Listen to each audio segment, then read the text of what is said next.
Salmo 94. O título diz o apelo à justiça divina. Se você se lembra, semana passada eu preguei baseado no Salmo 93. E no Salmo 93, o salmista ele apresenta Deus como um rei. E não apenas no Salmo 93. No Salmo 95 em diante, até o Salmo 100, Deus vai ser apresentado como este rei, que governa sobre tudo e sobre todos. Aqui no Salmo 94, o salmista ele apresenta Deus como o vingador, ou seja, aquele que há de executar a justiça, ou seja, aquele que vai vingar em prol do seu justo, dos justos, dos filhos de Deus. Ou seja, que ele não vai deixar a maldade passar impune. Por mais que aparentemente o homem possa reinar e a maldade está imperando, o salmista, e de Gênesis a Apocalipse nós vemos isso de maneira muito clara, que a maldade não ficará impune.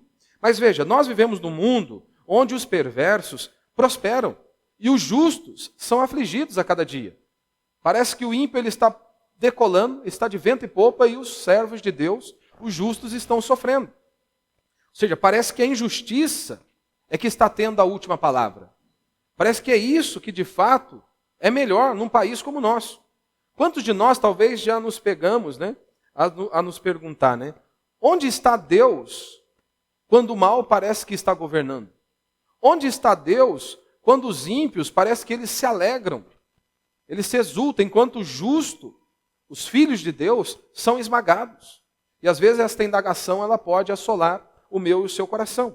O Salmo 94 é a oração daqueles que não se conformam com a injustiça que está imperando, mas também o Salmo 94 não é apenas a oração daqueles que não se conformam com a injustiça. O Salmo 94 também é o relato daqueles que não se desesperam diante dessa prosperidade dos homens maus, ou seja, homens que confiam em Deus. Por que eles confiam em Deus? Porque eles sabem que há um vingador, que existe um reto juiz que vai punir toda a maldade humana. Então é exatamente isso que o Salmo 94 vai nos mostrar. Então este salmo não é um salmo de desespero.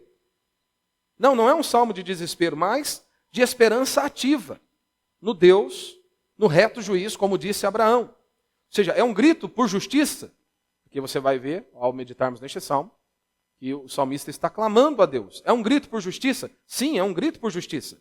Mas também é um grito aqui de confissão de fé, no governo absoluto e soberano do nosso Deus. Porque o salmista reafirma ali a sua fé, a sua esperança e a sua confiança em Deus. Então o contexto do Salmo aqui 94, ele surge esse clamor profundo por justiça. O contexto histórico, nós não temos tanta clareza. A exata composição do contexto histórico aqui é incerto. Mas o que fica muito claro ao lermos este salmo, que está muito evidente aqui, é que ele foi escrito em tempos de opressão. Em tempos onde o povo de Deus estava sofrendo, ou seja, era um sofrimento real. Ou seja, o povo de Deus, ou pelo menos o remanescente fiel do povo de Deus, estava sendo violentamente afligido por líderes ímpios. E aí, é claro, que parece que a opressão aqui partia das autoridades injustas dentro da própria nação de Israel, e isso aí não era uma novidade no meio do povo de Deus. Se você já leu os livros de Reis e também de Crônicas, mostram claramente que Israel teve uma longa história marcada por corrupção no trono, também teve uma longa história marcada aí por uma idolatria no templo, e também teve uma longa história marcada aí por injustiça nos tribunais. E aí é claro que nós não podemos também destacar ou descartar o sofrimento que poderia ser colocado por conta de outros reis que estavam governando sobre o povo de Israel, quando foram escravizados. Então, o contexto é incerto.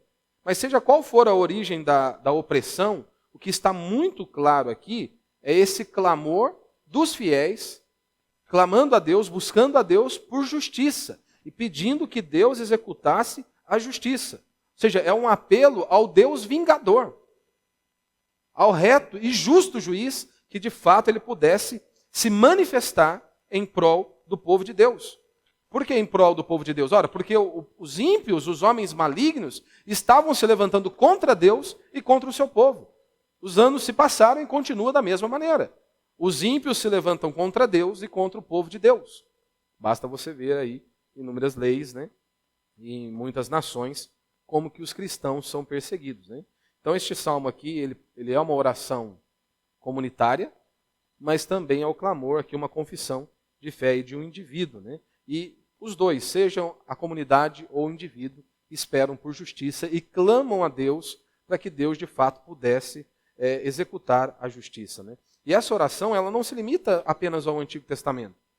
Ela permanece relevante para nós, para o povo de Deus em qualquer tempo. Como esta canção que nós acabamos de dizer aqui, cantar, entoar, que o reino de Deus venha. Ou seja, quando nós clamamos e pedimos para que o reino de Deus venha, é para que Ele estabeleça o seu reino, para que Ele execute, de fato, a reta justiça, o que nós não temos muitas vezes em nossos dias. Então, para que eu e você possamos aí meditar neste salmo, ao lermos aqui, nós já vamos fazendo algumas divisões e depois nós temos aí os princípios.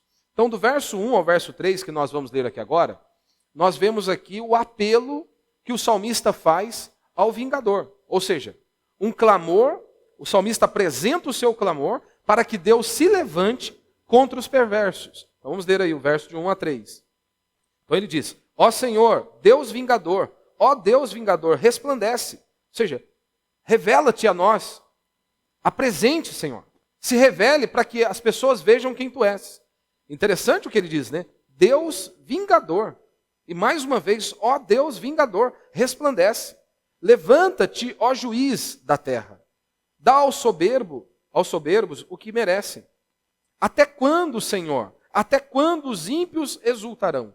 Então aqui você tem esse apelo que o salmista faz ao vingador. Ele está clamando a Deus para que ele se levante contra os perversos. Agora, do verso 4 ao verso 7, nós vemos qual que é o argumento que o salmista apresenta a Deus para que Deus se revele, para que Deus executasse a justiça. E aí então, do verso 4 ao verso 7, nós temos aqui uma descrição das obras dos ímpios e essa aparente impunidade. Parece que Deus não está agindo. Verso 4 ao verso 7. É o argumento aqui do salmista. Até quando ficarão dizendo coisas arrogantes e se gloriarão todos os que praticam mal? Ó Senhor, eles esmagam o teu povo e afligem a tua herança. Matam a viúva e o estrangeiro, tiram a vida do órfão. Verso 7. E dizem, o Senhor não vê, o Deus de Jacó não percebe. Então aqui ele está clamando a Deus, ele descreve as obras dos ímpios, e no verso 7 ele diz, parece que há uma aparente impunidade. Porque os ímpios dizem isso, o Senhor não vê, o Deus de Jacó não está nem aí para eles. E se você prestou atenção aqui no verso 6, ele descreve o seguinte, no verso 5 ele diz, eles esmagam o teu povo, eles destroem a sua herança, e não apenas isso. Verso 6, matam a viúva e o estrangeiro, e tiram a vida do órfão. Se você já leu o Antigo Testamento, você pode perceber que Deus ele sempre esteve atento. E essas pessoas que foram descritas aqui, sejam a viúva, seja o estrangeiro, seja um órfão, tinha um cuidado especial. Deus dava uma atenção a essas pessoas e havia algumas ordens ali com relação a esse povo. Então o salmista traz isso à tona. Ou seja, eles estão se levantando contra aquilo que Deus mais ama, que é o seu povo. E essas pessoas que estavam sofrendo. E parece que Deus não está vendo. E aí então, do verso 8 ao verso 11, nós temos a advertência do vingador a esses insensatos. Agora o jogo muda. Agora a conversa muda. É como se Deus estivesse falando por meio da boca aqui. Ou estivesse, não, como se estivesse, não. Ele está falando por meio da boca do salmista. E ele traz uma advertência a esses homens malignos, aos ímpios, aos insensatos. Verso 8. No verso 7 ele diz, o Senhor não vê, o Deus de Jacó não percebe. E aí no verso 8, a resposta é, ó tolos do povo, procurai entender, e vós, insensatos, quando tereis sabedoria? Por acaso aquele que fez o ouvido não ouvirá? Veja, é uma pergunta retórica. Vocês são loucos? Vocês perderam a noção? Aquele que fez o ouvido não ouvirá? Ou aquele que formou o olho não verá? Por acaso aquele que disciplina as nações não corrigirá? Aquele que instrui o homem no conhecimento, o Senhor, conhece os pensamentos do homem, sabe que são fúteis. Ou seja, Deus não apenas ouve, não apenas vê, Deus não apenas tem o conhecimento, como Deus sonda o coração dos homens. E aí do verso 15, do verso 12 ao verso 15, nós temos essa afirmação de fé dos justos e dos oprimidos, né? o salmista ele se levanta aí e diz, né? Ou seja, o justo ele pode ser afligido, mas jamais ele será abandonado. Verso 12. Verso 12 ao verso 15. Senhor, bem-aventurado, ou seja, feliz, abençoado, o homem a quem repreendes e a quem ensinas a tua lei. Nós temos uma aversão, muitas vezes, né, ao sofrimento, à repreensão, à disciplina, mas a disciplina é uma bênção nas nossas vidas, a repreensão é uma bênção, a advertência é uma bênção nas nossas vidas, do povo de Deus. O autor de Hebreus não vai dizer, se nós estamos sem disciplina, nós não somos filhos. Os filhos são disciplinados. Verso 13.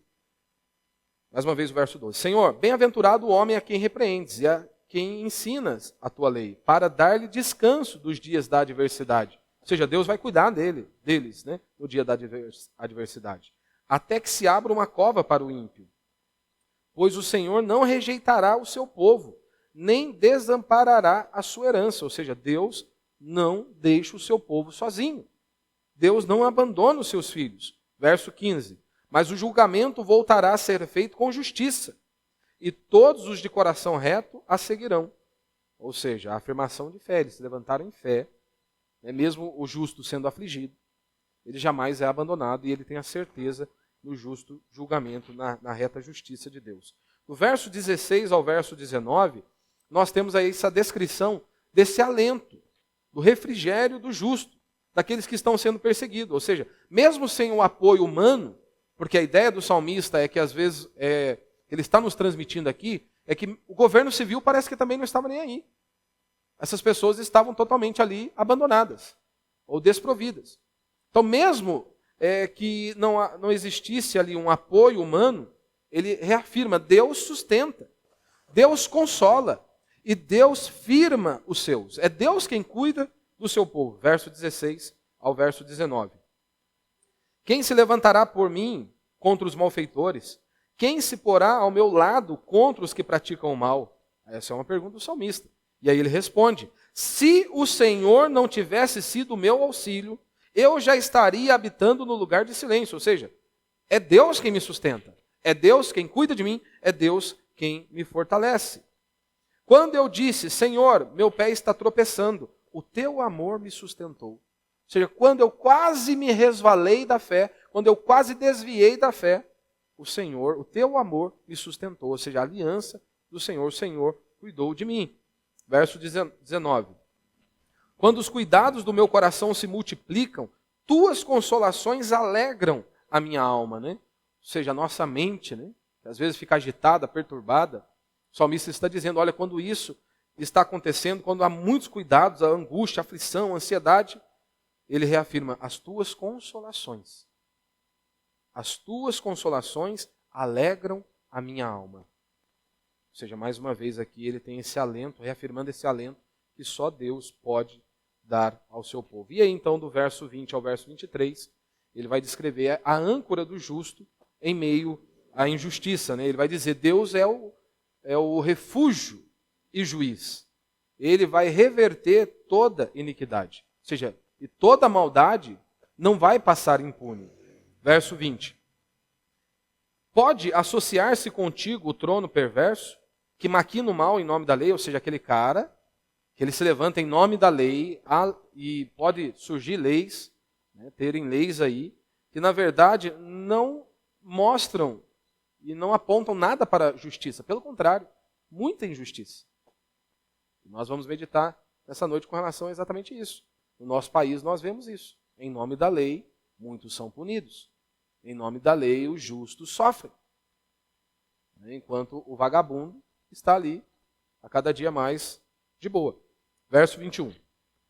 Ajuntam-se contra a vida do justo e condenam o sangue inocente. Ou seja, o cara em nome da lei, que deveria refletir justiça, na verdade ele é injusto. Ou seja, eles se ajuntam contra a vida do justo e condenam o sangue inocente. Mas o Senhor, veja, neste cenário, mais uma vez ele diz, mas o Senhor tem sido o meu refúgio, meu alto refúgio e meu Deus, a rocha onde me refugio.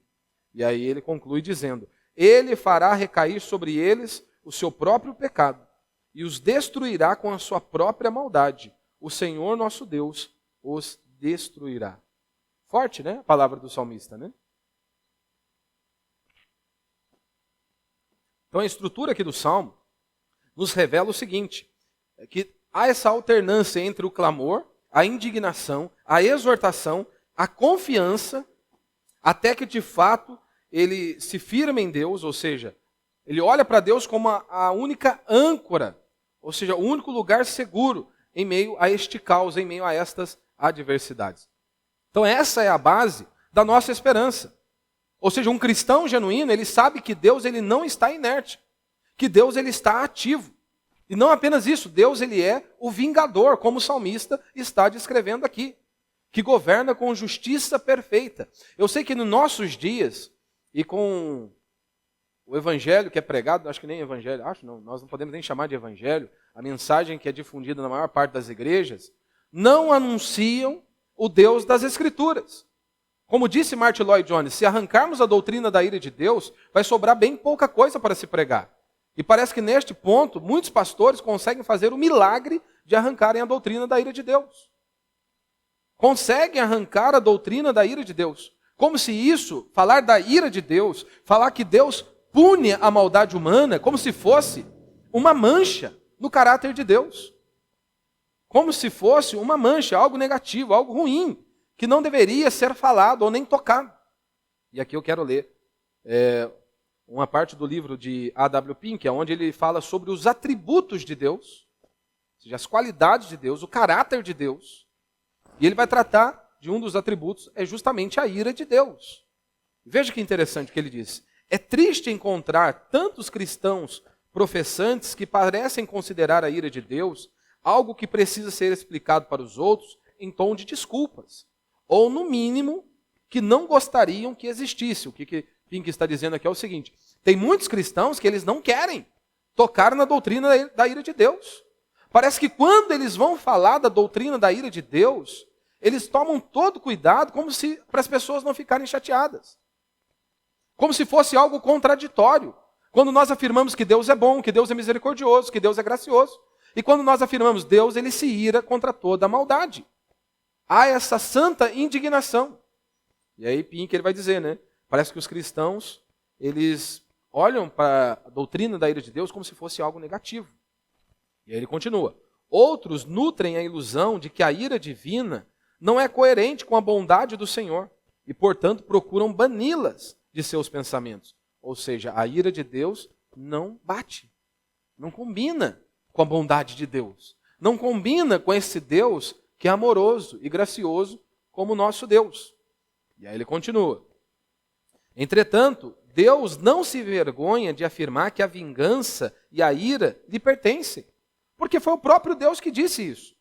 A mim pertence a vingança. Como em inúmeros outros salmos, nós já ouvimos que Deus ele fica indignado diante da maldade humana. E nós, os seus filhos, deveríamos ter a mesma indignação diante da maldade humana. Diante de tudo aquilo que é mal aos olhos do Senhor, para nós também deveria ser considerado. Nós deveríamos considerar como algo abominável também. Se para Deus é abominável, para nós também deveria ser abominável. E aí então ele continua, né? A sua ira é uma demonstração de perfeição, tanto quanto a sua fidelidade, poder ou misericórdia. Então, quando Deus executa e descarrega a sua ira, é uma demonstração de perfeição. Da mesma maneira, quando ele demonstra a sua fidelidade, a sua bondade, o seu poder e a sua misericórdia. Nós ficamos perplexos ao vermos a misericórdia de Deus. Deveríamos também ficarmos perplexos quando nós anunciamos a ira de Deus. A natureza de Deus torna a existência do inferno uma necessidade tão real quanto o céu. Ora, Deus é justo. Ele é o vingador, como ele está dizendo aqui no Salmo. Então, quando nós olhamos para a pregação moderna, nós não vemos esse Deus que pune a maldade humana. Por quê? Porque muitos crentes, eles fabricaram um ídolo e lhe deram o nome de Jesus. Basta você conversar com a maior parte da cristandade e o Deus deles não pune a maldade humana. O Deus dele não vai condenar ninguém, ou seja, que o homem, que Deus sempre vai falar só de bondade, de amor. Eles fabricaram um ídolo e deram-lhe o nome de Jesus. E aí então, quando nós anunciamos o Deus das Escrituras, nós somos um povo que anuncia uma teologia do medo, aonde nós queremos amedrontar as pessoas. Não, é o Deus da Escritura. Basta você ler a palavra de Deus. O Deus que se revela. O Deus que se revelou. Quantas oportunidades Deus deu antes de vir o dilúvio? Quantas oportunidades o povo teve? Quantos anos o povo pôde ouvir a mensagem?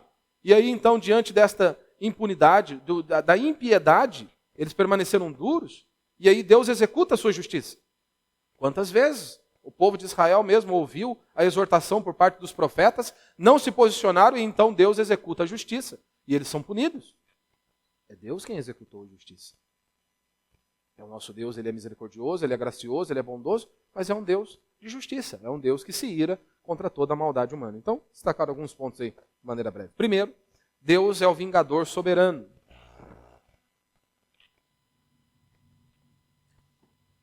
Então, o Salmo ele se abre com um clamor ardente no coração do salmista. Ó Senhor, Deus da vingança, manifesta o teu esplendor. É o que ele diz no verso 1. Então, o salmista aqui, ele não está simplesmente reclamando da injustiça. Ele não está murmurando. Ele não está simplesmente reclamando da injustiça. Ele está invocando o caráter de Deus. Ele está pedindo, Senhor, revela-te, para que as pessoas vejam quem tu és. Para que as pessoas vejam que tu és o vingador. Ou seja, o povo está sendo esmagado, os perversos estão triunfando, e os justos estão cansados, e aparentemente aqui, pelo que o texto nos mostra, sem o socorro humano. E aí, então, eles se voltam à única esperança verdadeira. Ora, o Senhor, o vingador, aquele que pode de fato intervir, aquele que de fato pode mudar o cenário. Então a expressão repetida aqui, Deus da vingança, não é de uma raiva descontrolada. Não é. Mas é de uma fé na justiça perfeita de Deus. Por isso há indignação e por isso há esse clamor, ó Deus da vingança, se manifesta. Ou seja, porque ele confiava em Deus. O salmista sabe que o Senhor reina, como nós estudamos a semana passada. Então, já que o Senhor reina, ele é o justo juiz, que ele reina sobre tudo e sobre todos, então o salmista clama, Senhor, o Senhor que reina, manifeste-se então. Levante-se juiz de toda a terra. Ou seja, que o Senhor possa aparecer. A pergunta que domina esses versículos, ela é muito fresca, talvez, na nossa memória, né, do cristão fiel a Deus. Quantas vezes nós nos pegamos, né, somos pegos, pensando nisso, até quando, Senhor? Que é a indagação que ele faz aqui no verso 3. Até quando, Senhor? Essa dor, esta manifestação não é de alguém que perdeu a fé. Não. Talvez de alguém que está exausto ao ver a impunidade dos ímpios, esperando pela justiça desta terra, e aí então ele levanta um clamor a Deus pedindo uma intervenção divina. Se você se lembra, lá em Gênesis capítulo 18, Abraão chama Deus de juiz de toda a terra. Em Deuteronômio capítulo 32, o próprio Deus se declara e diz, a mim pertence a vingança. Então é com base nessas verdades que o salmista, ele percebe, ele mostra que Deus não é indiferente. É com base nessas verdades que o salmista ora. E Deus ele não é indiferente. Ainda que pareça demorado aos nossos olhos. Aos olhos humanos, parece que Deus está demorando. Mas você se lembra lá em Lucas? Deus não fará justiça àqueles que clamam a Ele dia e noite? Aos nossos olhos, parece que Deus não está agindo.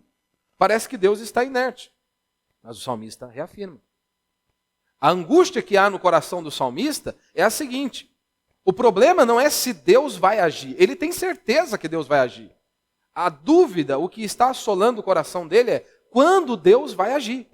Qual será a hora que Deus vai entrar em cena? E é por isso que ele diz, levanta-te, ó juiz da terra. Retribui os arrogantes. Que hora que o Senhor vai entrar em cena? Que hora que o Senhor vai executar a sua justiça? Isso nós podemos aplicar a nossos dias hoje. Quantos hoje? Como o salmista se pergunta, não é? Até quando a injustiça vencerá?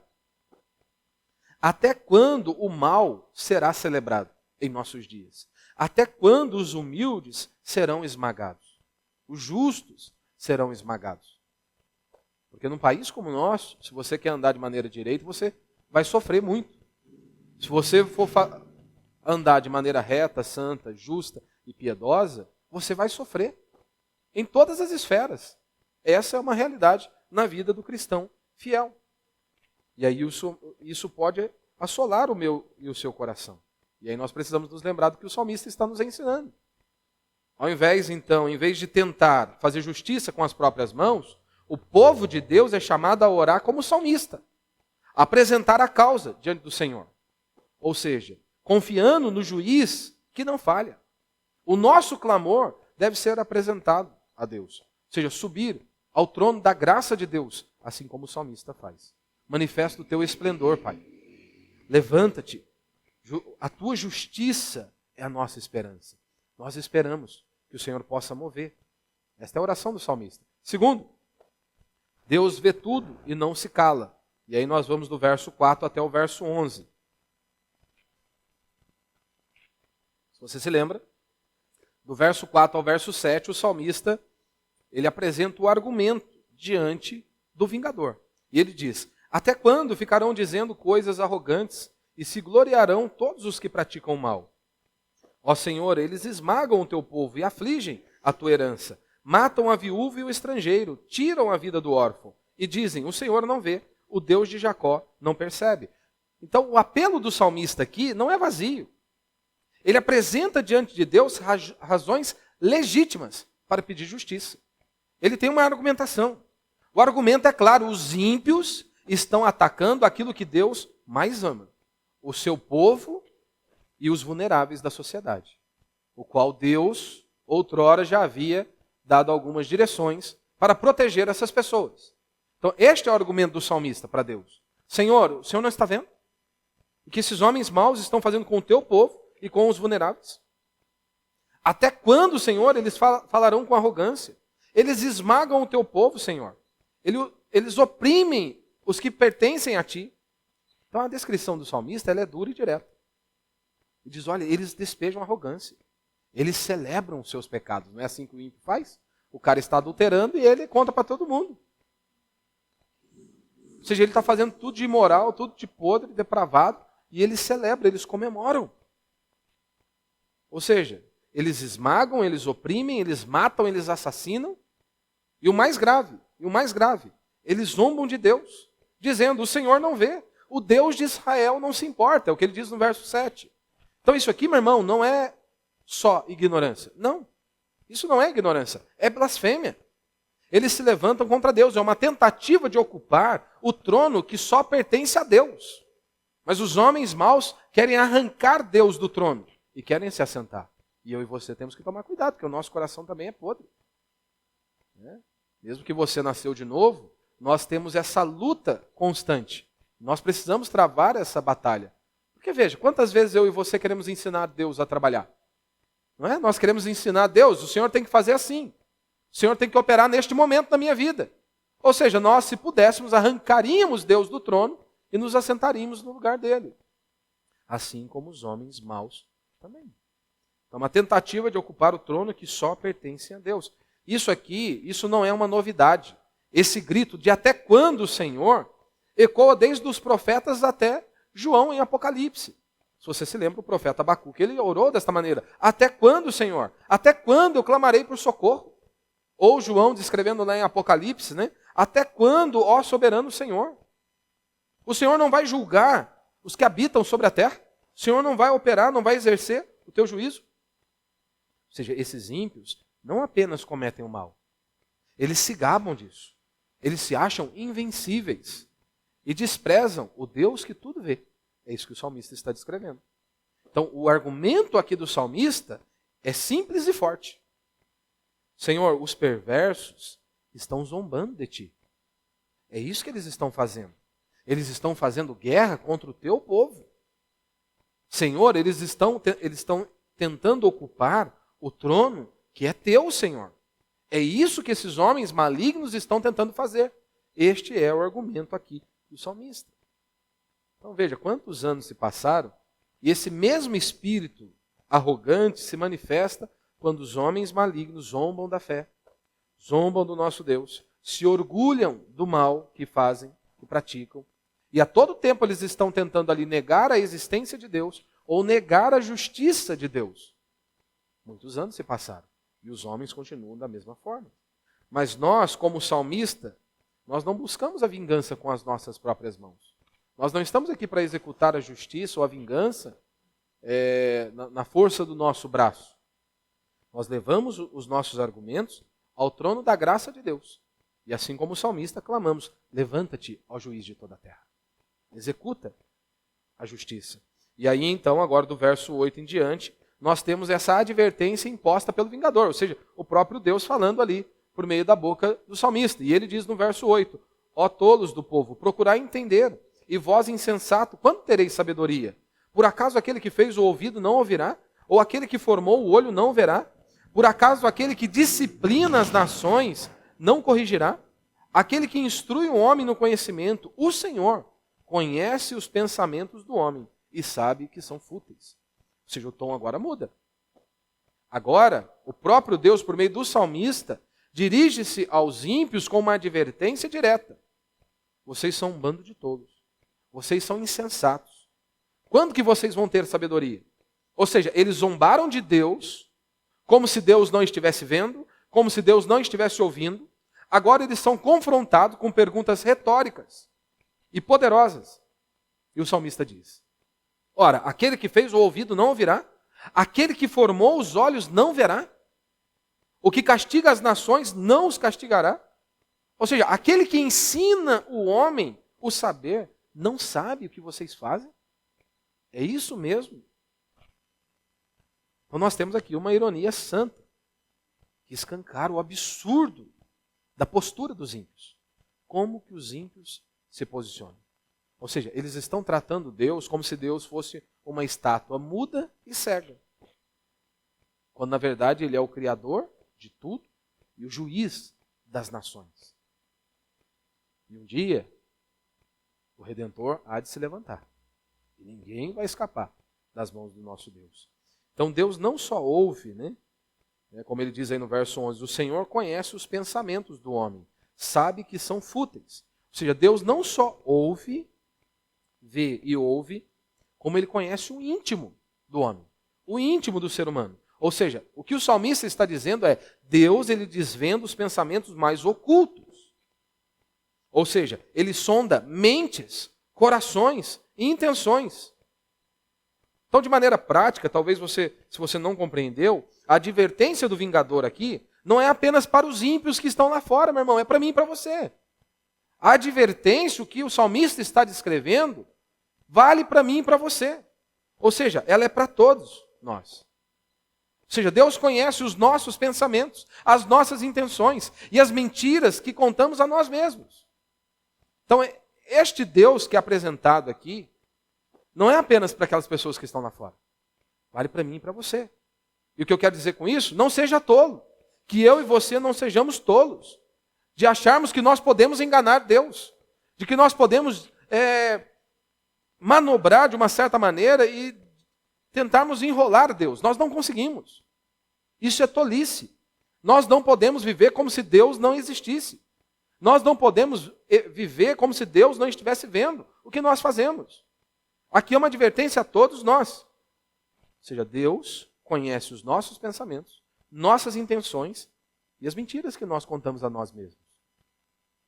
Porque se eu e você tivermos esta visão, ou vivermos com essa perspectiva de que tudo que você faz, de tudo que eu faço, desde o nosso acordar até o nosso deitar, Deus está vendo. Deus, ele conhece os meus e os seus pensamentos. Deus conhece as nossas intenções. Se nós, de fato, vivêssemos com essa perspectiva, a maior parte da cristandade viveria de uma forma diferente. Se nós tivéssemos, de fato, a ciência de que nós não conseguimos ocultar nada de Deus, que nós não conseguimos esconder nada de Deus. Então não seja tolo, não viva como se Deus não estivesse vendo o que você está fazendo. Busque entendimento bíblico. Tema o Senhor, pois é Ele que sonda todas as coisas. Não é isso que o autor de Provérbios vai dizer lá no capítulo 1? O temor do Senhor é o princípio do conhecimento. É o princípio da sabedoria. Os insensatos, porém, desprezam a sabedoria e a instrução. O autor de Hebreus, lá no capítulo 4, no verso 13, vai dizer o seguinte, olha, e não há criatura alguma encoberta diante dele. Antes, todas as coisas estão descobertas e expostas aos olhos daquele a quem deveremos prestar contas. Ou seja, o que o autor de Hebreus está dizendo é, não tem como nós nos escondermos de Deus. Você pode se esconder da sua esposa, do seu marido, dos seus pais, dos seus filhos, do pastor, seja quem for. Mas de Deus nós não conseguimos fugir. Deus nós não conseguimos enganar. De Deus não se zomba, não é? Isso que o salmista disse. É o que a palavra de Deus diz. Terceiro, Deus disciplina os seus com amor. Verso 12 ao verso 15.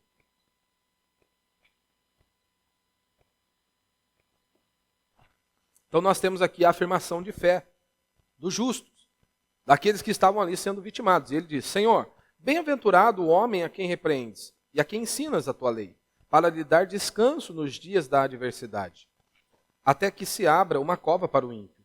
Pois o Senhor não rejeitará o seu povo, nem desamparará a sua herança, mas o julgamento voltará a ser feito com justiça, e todos os de coração reto a seguirão. Ou seja, depois de clamar por justiça e denunciar ali a arrogância dos ímpios, dos homens malignos, o salmista agora ele faz uma pausa.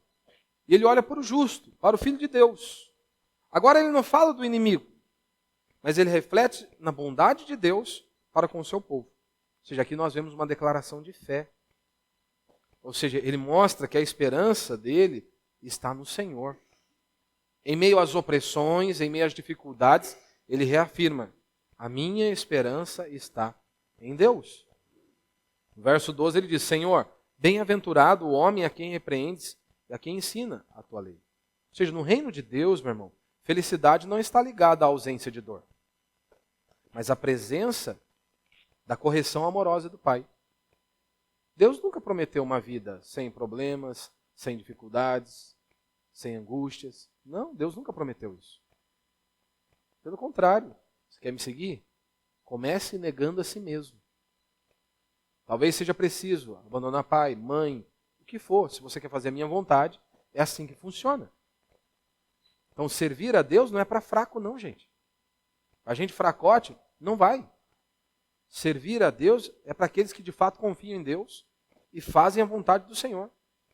Mesmo que tudo e todos possam se levantar contra eles. Ele continua firme, confiante em Deus, que Deus há de sustentá-lo. Caminhar com Deus é assim. Então, a disciplina aqui não é um castigo, é uma formação. Ou seja, Deus está educando os seus filhos através das aflições, através das angústias. Ou seja, Ele nos ensina a sua lei, muitas vezes ali no deserto mesmo. Ele vai nos amadurecer em meio aos vales desta vida. Ele vai nos aperfeiçoando em meio às fornalhas desta vida. Você se lembra? Paulo, Romanos capítulo 8, Paulo diz, tudo coopera para o bem daqueles que amam a Deus. Daqueles que são chamados segundo o seu propósito, ou segundo o seu decreto.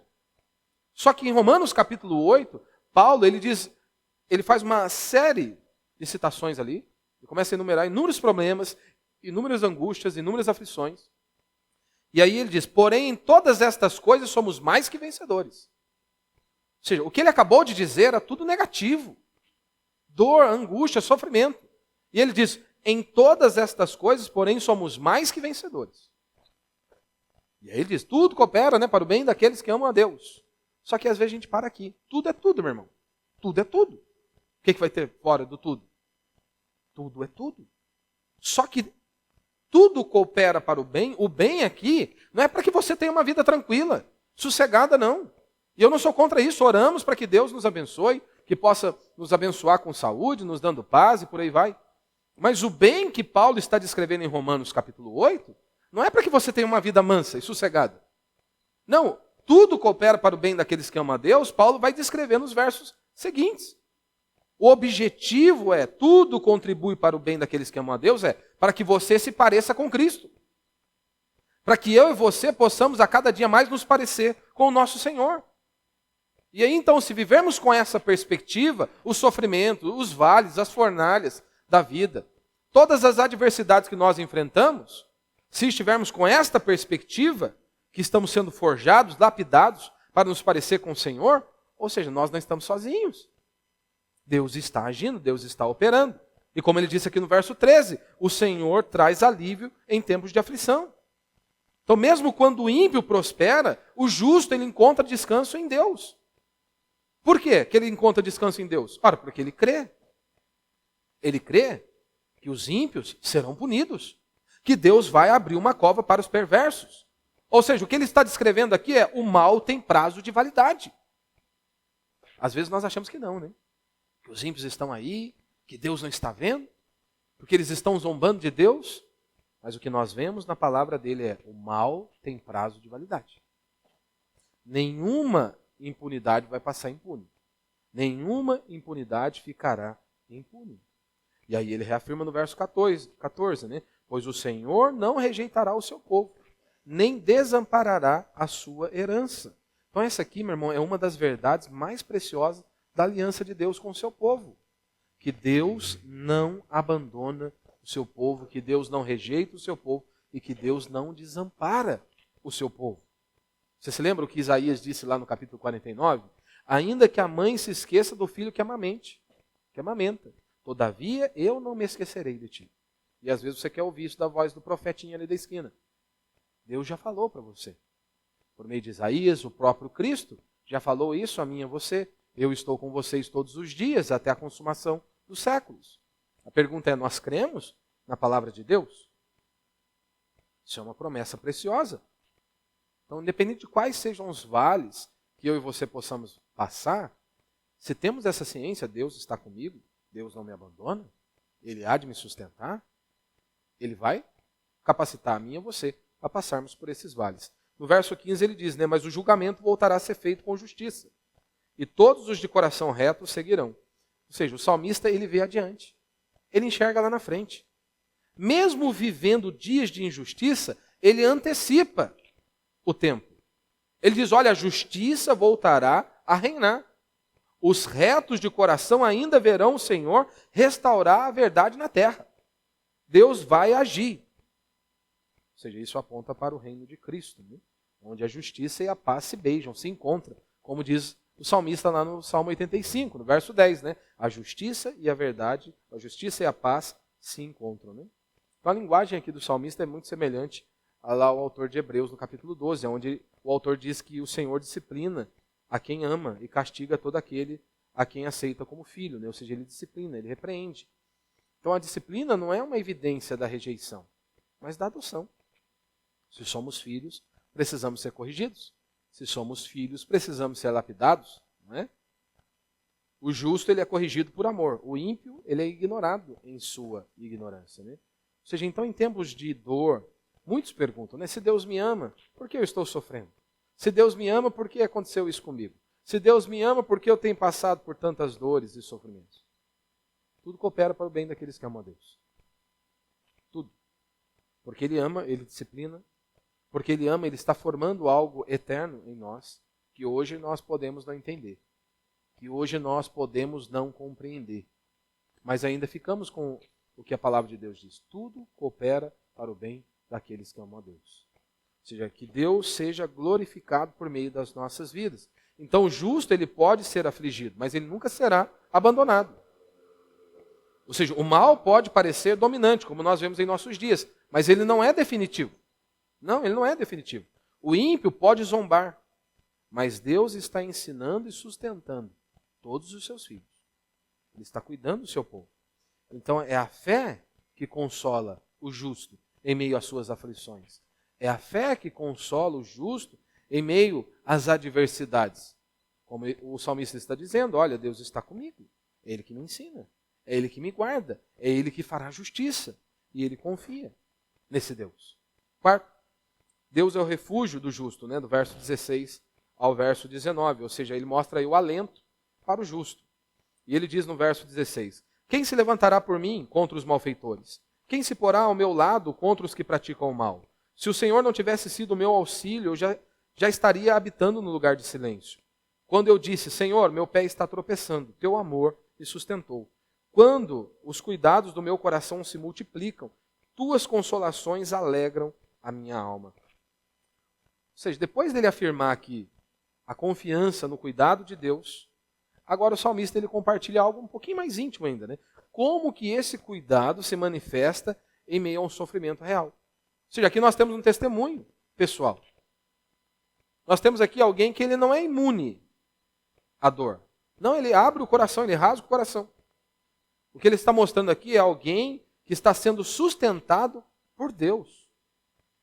Em meio às angústias, em meio aos vales, em meio às aflições.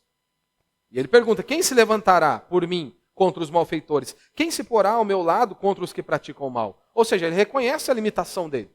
Ele sabe que sozinho ele não pode se defender. Ele não tem forças para isso. Ele não tem recursos para isso. Ou seja, a sua esperança, ela não está em alianças políticas ou em estratégias humanas. O que ele está afirmando é: o meu socorro está no Senhor. E da mesma maneira, isso vale para mim e para você hoje. O nosso socorro não vem de uma aliança política. O nosso socorro não vem de um político.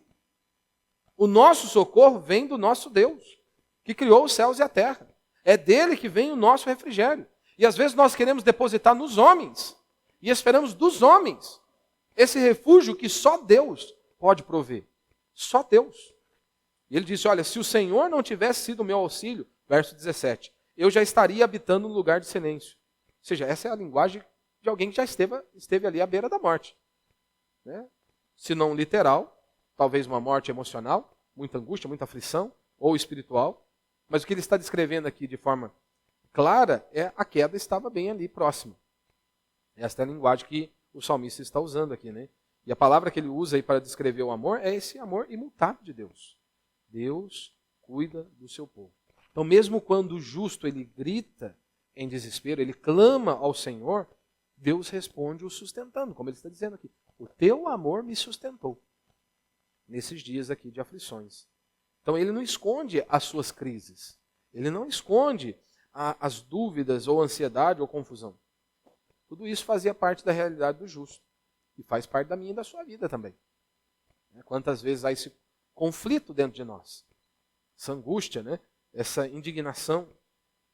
Mas ele frisa aqui, né, que o consolo de Deus entra como uma fonte de esperança viva. É um renovo. É dele que vem o refrigério. É isso que ele está dizendo. Né? Então, quando os justos estão exaustos e desanimados ou ansiosos, ou quando eles sentem, né, que vão cair, ou que já estão caindo, o salmista nos mostra que é de Deus que vem esse socorro. É de Deus que vem esse refrigério. Ele está dizendo que Deus não apenas vê a dor, que Deus não apenas ouve, que Deus não apenas vê a dor e o sofrimento, ele diz que Deus sustenta, que Deus consola e que Deus renova o seu povo. É isso que ele diz, olha, quando eu pensei que era o fim, o teu amor me segurou. Quando eu pensei que estava tudo arruinado, o seu amor me segurou. Quando a minha mente se encheu de dúvidas, a tua voz me encheu de esperança. Então, de maneira prática, o alento do justo está aqui. No que o salmista está nos mostrando. Que a proteção é na proteção que vem do alto, não é dos homens. O alento do justo está na ajuda que chega no tempo certo. Deus, ele não tarda. As pessoas dizem, Deus tarda, mas não falha. Essa é a frase de para-choque de caminhão, irmão. Deus vem na hora certa. É você que às vezes é apressado, eu que sou apressado. Deus, ele age na hora certa. Então, o alento do justo está no consolo que entra naquele coração que pode estar enfrentando inúmeras angústias e aflições. Mas o consolo vem da parte de Deus. É Ele que vai prover esse refúgio e refrigério a nós. E por último, Deus julgará o mal com justiça perfeita. Do verso 20 ao verso 23, né? Ou seja, ele vai mostrar que é a âncora do justo. Ele diz o seguinte, pode associar-se contigo o trono do perverso, que maquina o mal em nome da lei? Ajuntam-se contra a vida do justo e condenam o sangue inocente. Mas o Senhor tem sido o meu alto refúgio e meu Deus, a rocha onde me refugio. Ele fará recair sobre eles o seu próprio pecado e os destruirá com a sua própria maldade. O Senhor nosso Deus os destruirá. Ou seja, o salmista ele encerra o salmo aqui com um contraste poderoso entre o trono dos injustos, dos homens maus e dos homens injustos, e o trono do Deus, do justo Deus, né? Do Deus Todo-Poderoso, o Criador dos céus e da terra. Então a pergunta feita lá no verso 20, ela é retórica e traz uma ironia santa aqui. Poderá um trono corrupto estar aliado contigo? Um trono que forja a maldade por meio de decretos, ou seja, de uma maneira um pouquinho mais literal? O que o salmista está dizendo é não há como associar a justiça de Deus com os governos corruptos da terra. Ainda que eles façam leis, ainda que usem a aparência da legalidade, Deus não está com eles, porque eles tramam a maldade. É isso que ele diz no verso 21. Eles se ajuntam contra a vida dos justos e condenam os inocentes à morte. Quantas vezes, meu irmão, isso se repetiu e se repete ao longo da história? E se repete na história. Quantas leis injustas, decretos que favorecem os perversos. Quantas vezes? Sistemas que perseguem o povo de Deus. Quantos julgamentos distorcidos, onde o justo é tratado como um criminoso e o criminoso é tratado como um justo. Nós vemos isso no nosso país. Está escancarado diante dos nossos olhos. Só não enxerga quem não quer ver. Parece que a passagem foi escrita logo pela manhã. Mas veja, no meio dessa opressão, o salmista ele afirma uma verdade. E ele se firma em uma verdade que se torna esta âncora espiritual para ele. É o que ele diz no verso 22. Mas o Senhor é a minha fortaleza. Meu Deus é a rocha onde me refugio. Ou seja, ele não nega a realidade da maldade, mas ele reafirma, Deus é o meu abrigo. Ou seja, a sua fé não está em líderes, a sua fé não está em alianças ou decretos humanos. A sua fé está no Deus que não muda, no Deus que não falha e no Deus que não abandona o seu povo. E o problema é que muitas vezes o crente, ele quer depositar a confiança nos homens, nos políticos, né? E não, o nosso refúgio, o nosso refrigério vem dele. E ele diz no verso 23, Deus fará cair sobre eles os seus próprios pecados. Ele os destruirá por suas maldades. O Senhor, nosso Deus, os destruirá. Então aqui, o justo ele não precisa se vingar. Deus fará justiça. Deus é quem vai fazer justiça. Ele trará sobre os ímpios a colheita de suas próprias obras. Ou seja, essa é a esperança que sustenta os fiéis em dias de trevas. Deus julgará. Deus entrará em ação. Nenhuma maldade passará impune. Deus reinará, Deus salvará o seu povo. Não é isso que Paulo ensinou lá em Romanos capítulo 12? Não vos vinguei a vós mesmos, vingueis a vós mesmos. A mim pertence a vingança, eu retribuirei, diz o Senhor. Ou o autor de Hebreus no capítulo 6, olha, temos esta esperança como âncora da alma, firme e seguro. Ou seja, em Cristo, é nele que nós depositamos a confiança. Ou seja, Deus é essa âncora. Ou seja, a justiça final, ela é certa. O mal tem prazo. O trono de Deus é eterno. É isso que o salmista está destacando. Ou seja, em tempos de injustiça, quando os sistemas parecem falhar, né, e os inocentes são condenados, lembre-se disso, não confie em alianças humanas. Não se iluda com decretos que favorecem o mal. Refugie-se no Senhor. Busque refúgio em Deus. O justo, ele não é sustentado por circunstâncias, mas pelo caráter imutável do nosso Deus. Então a nossa âncora não é o que vemos, mas é a promessa de que o juiz de toda a terra, ou o juiz da terra, agirá no tempo certo. Que ele vai executar a justiça. Ou seja, que essa verdade nos console, assim como consolou o salmista. O Senhor é a minha fortaleza. O meu Deus é a rocha onde me refugio. Então eu sei que pode soar meio estranho, principalmente para a pregação moderna, chamar Deus de vingador. Ou descrevê-lo, né, como um Deus de vingança e de justiça. Mas é assim que a própria Bíblia revela Deus. E foi assim que Deus se revelou a nós. Então não deveríamos ter vergonha. Não deveríamos ficar preocupados, né, se esta pregação, ou se isso irá agradar as pessoas ou não. Como que iremos lidar com isso? Ora, Deus se revelou assim. Ele é o vingador. Ele que vai punir a maldade humana. E quais são as implicações, né? Porque às vezes eu falo isso, olha, Deus que vai executar a justiça, eu e você temos que descansar em Deus. E aí muitas vezes pode surgir umas outras dúvidas. Primeiro eu quero destacar o seguinte, se Deus é o vingador, você não precisa ser vingativo. Já começa aqui. Se Deus é um vingador, você não precisa ser vingativo. Se Deus vingará dos perversos e dos maus, você pode deixar a vingança nas mãos de Deus. O que você e eu temos que fazer é praticar o bem, como nós lemos no Salmo 37, não foi? devemos fazer o que é reto. Então você não precisa se vingar. Se vingar de quem pecou contra você, de quem te abusou de você, ou de quem te feriu. Você não precisa se vingar de governantes injustos, de ninguém. Deus é o vingador.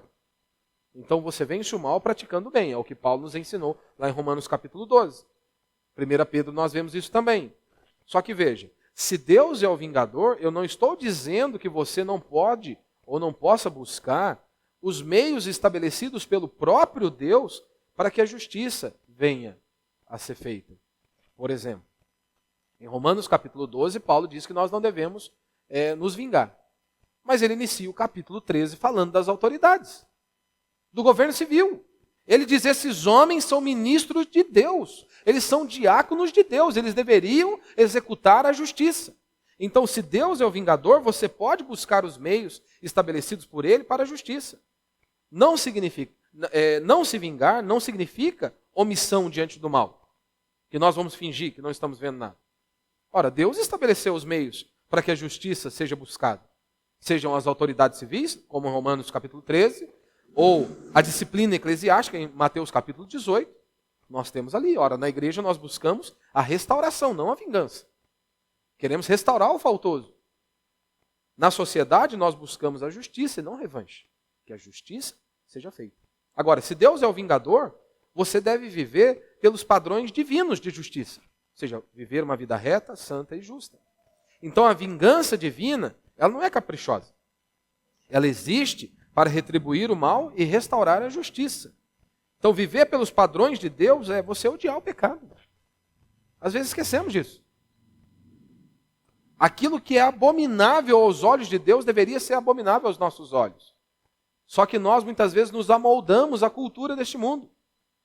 Deus está reprovando, mas a cultura está aprovando e a igreja muitas vezes está aprovando, seguindo a cultura e não os padrões de Deus, estabelecido pelo próprio Deus. Então viver pelos padrões de Deus é odiar o pecado e amar a justiça. Ou seja, andar com humildade diante de Deus. E foi isso que Cristo disse, aquele que me ama, guarda os meus mandamentos. Ele coloca em prática os meus mandamentos. E se Deus é o vingador, você pode descansar no cuidado dele. Você pode confiar. Ou seja, o justo pode confiar plenamente no cuidado do vingador. Não é isso que ele diz no verso 14? O Senhor não rejeitará o seu povo. No verso 17 e verso 18, ele ajuda e sustenta o seu povo. Verso 19, ele consola com esperança e ânimo. Verso 22, ele diz, ele é fortaleza, rocha e refúgio. Verso 23, ele destruirá os ímpios. Ou seja, ele jamais destruirá o seu povo, os seus filhos. Se Deus é o vingador, você pode receber o perdão garantido na cruz de Cristo. É por meio dele. Se você se lembra, quando o homem pecou, Deus disse, o salário do pecado é a morte. Se vocês pecarem, vocês vão morrer. Não houve uma morte física e literal naquele exato momento. Mas houve uma separação. E aí então agora nós temos um animal, sangue sendo derramado, que apontava para o Messias, o Cordeiro de Deus. Tira o pecado do mundo. E aí então Deus executou a justiça. O vingador entrou em ação. Paulo diz em Romanos que na cruz, nós vemos a justiça de Deus. É isso que Paulo diz em Romanos capítulo 3. Que na cruz nós vemos a justiça de Deus. Por quê? Porque Deus descarregou a sua ira sobre o seu próprio filho. O inocente pagou pelo pecador. Cristo não tinha pecado e os nossos pecados lhe foram imputados. E então Deus descarrega a sua ira. E é por isso que Paulo diz, na cruz nós vemos a justiça de Deus. Porque de fato houve uma morte. O inocente pagou pelo pecador. Ou seja, Deus se mostrou justo e justificador daquele que tem fé em Cristo Jesus. Então, se Deus é o vingador, você pode receber o perdão garantido na cruz do Calvário. Que João, em seu evangelho, no capítulo 3, diz o seguinte, quem não crê em Cristo está condenado. Quem não crê em Cristo está condenado. Mas se houver um coração contrito e quebrantado, sempre haverá perdão. Não importa o quão fundo do pecado você tenha ido. Então, se Deus é o vingador, você pode sim receber o perdão garantido na cruz de Cristo. Então, a cruz é a manifestação da vingança divina contra o pecado. Aí você ouve os palestrantes de autoajuda, diz que Deus enviou o seu filho para morrer numa cruz porque você é tão especial. Porque você é a última Coca-Cola do deserto, por isso que Deus precisou enviar o seu filho para morrer na cruz do Calvário. Tanto que Deus te ama que ele matou, esmagou o próprio filho. Não, Deus precisou enviar o próprio filho, tamanho foi o nosso pecado. Tamanha foi a nossa transgressão que Deus precisou enviar o próprio filho para ser esmagado na cruz do Calvário. No meu e no seu lugar. Sim, nós vemos também o amor de Deus na cruz do Calvário. Mas não tem como nós anunciarmos meia verdade. Ou nós anunciamos toda a verdade, ou nós estamos mentindo. Porque Paulo primeiro ele diz, na cruz nós vemos a justiça. Porque a ira de Deus foi derramada, ou seja, a justiça foi satisfeita. Depois Paulo vai dizer, na cruz nós vemos o amor de Deus. Porque Cristo morreu por nós quando nós ainda éramos inimigos dele. E elas se completam. Então na cruz, a cruz é a manifestação da vingança divina contra o pecado. Ali Deus puniu o pecado em Cristo. E por causa da cruz, você pode ser perdoado, salvo e justificado. Porque é isso que a palavra diz, que Deus diz. Se de fato houve um arrependimento genuíno, nós fomos declarados justos perante o tribunal de Deus. Nós fomos declarados justificados, perdoados e salvos.